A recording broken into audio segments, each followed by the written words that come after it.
Reagan is shot March 30, 1981. On this day in 1981, President Ronald Reagan is shot while leaving the Washington Union Hotel in Washington, D.C. Reagan's assailant, later identified as 25-year-old John Hinckley Jr., approached the president as he left the hotel after speaking to a Union convention, and fired 5 to 6 shots from a .22 caliber gun in his direction. The president later recalled in his autobiography that the shots sounded like firecrackers. He turned to the agent next to him and said, "What the hell is that?" One bullet hit Reagan in the chest. Immediately the Secret Service pulled Reagan into a waiting limousine and sped to George Washington University Hospital, where he walked into the emergency room on his own. White House Press Secretary James Brady, a policeman and a Secret Service agent were also injured in the shooting. Each man survived, but Brady sustained severe head injuries that caused permanent disability.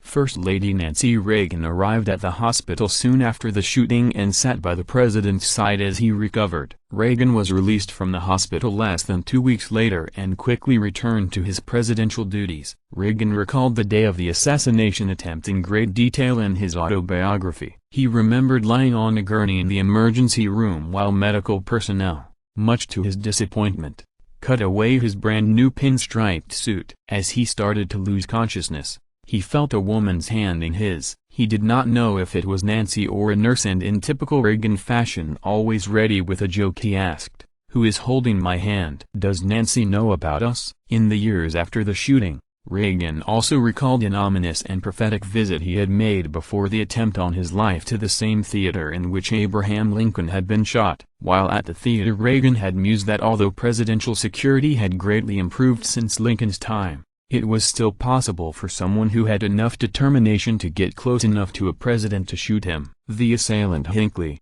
who acted alone, confessed a bizarre reason for the shooting. Hinckley was obsessed with the actress Jodie Foster and claimed he shot the president in order to impress her. Hinckley was arrested, judged not guilty by reason of insanity, and placed in a mental hospital, where he remains today.